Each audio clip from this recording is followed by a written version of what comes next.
What's going on all you gamers? Today we're back with some more Marvel Midnight Suns. What I'm going to be doing is telling you some of the best upgrades that you should be getting in order to make some truly powerful cards, and how you can kind of save yourself a whole bunch of resources by using one really helpful trick.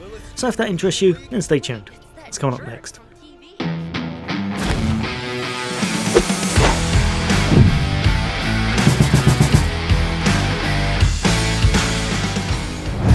Welcome back everybody. Today we're playing some more Midnight Suns, and I must admit I'm kind of addicted to this game. It's so good with so much to do, but it can be a bit overwhelming and there's a lot to unlock at the start where you haven't got many resources. So I'm going to be showing you some things you should aim for in order to make a truly powerful deck and just get through those battles easier. And as always, if this helps you out, a like would be super appreciated, and if you'd like to become a member of the channel, then why not hit that subscribe and bell icon for all the latest and greatest gaming content. But for now, let's jump in.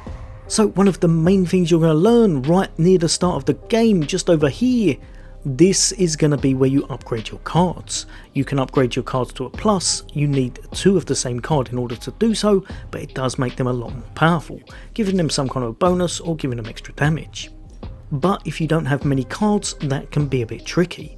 So one of the best upgrades would be Bop to your Forge, just down yonder.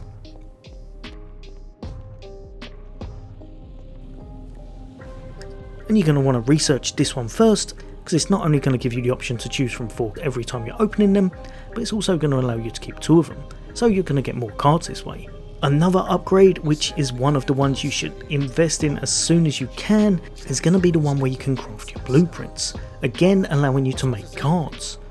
Your cards are your abilities. Being able to get hold of them whenever you can is really going to help you out, so you're going to need to research this one in order to do that. Because you've got both of these, that's really going to help you out. It means now you're able to get a lot more cards, you're able to double them up, you're able to get that plus on them, and they're going to be quite powerful as they already are. But nowhere near as powerful as what we're going to do next, and that's going to be by modifying your cards. What you're going to need from that will be a little bit later in the game, but not very far. Go back to the Forge again, and here you're going to have wanted completed 6 missions with Blade, and then you're going to want to do this upgrade. In my opinion, this is probably one of the most powerful upgrades in the game, and you should get as early as possible. And I keep forgetting you can't run back in your home base. The reason for that, now when we bop up here,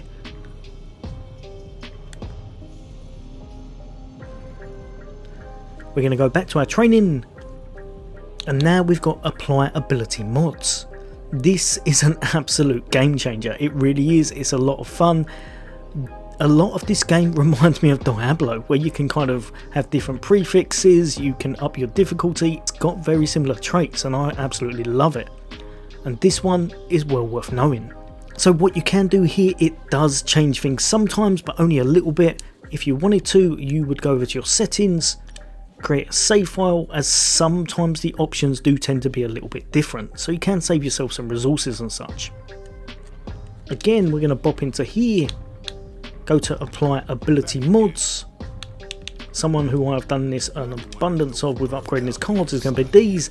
Like I said, you've got to have had 2 cards merged together in order to get the plus, and then you can apply this modification on them.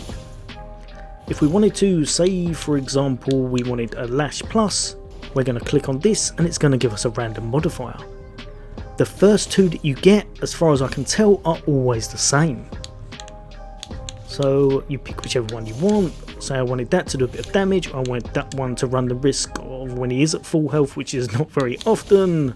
However, if I find it, if I pop back into it, now I can assign a different modifier. So for me, a really nice one I think might be good would be the heroism generated and apply taunt. But remember, they are slightly randomized. So if that wasn't one I wanted, I could do it again and see if there's anything else. Probably one that I would think about having would be this actually here, increased damage to undamaged targets with 50% of offense. That's actually a really good one. If you're starting off, you're going to do some big chunky damage with this because they're also going to get that knockback. Then if you do get the kill, of course they are a quick card, so you're going to be refunded. So if I wanted that, I'd confirm it, and now I've got it on my card. Some of the things that you can get in this game are ridiculously strong. Like, I would say game-changingly strong.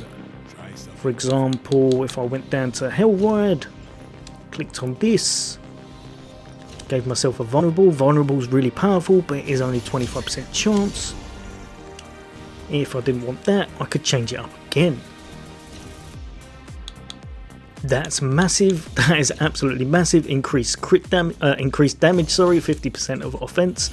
That now makes this one of the strongest cards in the game. It's really powerful, actually. But again, if I didn't want that, I could click on it again and see what else is available. And one I'd probably think about would definitely be this. Minor increased your width. But yeah, you could stand here and spend an absolute age on your resources. You could screw it up a little bit if you're spending too much. So what I would say, like I said, they do change as well, but you can get some of the best gear in the game, best abilities and most powerful upgrades this way. If you've botched it up, or if you want to see if there's slightly different variations, go back to the save file you've created and then start again.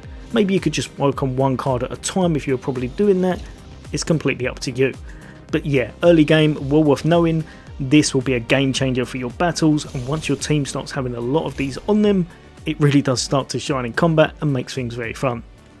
Roll you gamers, hopefully that's helped a few of you out. As always, for all things gaming, for all things Xbox, take care. I'll see you on next day.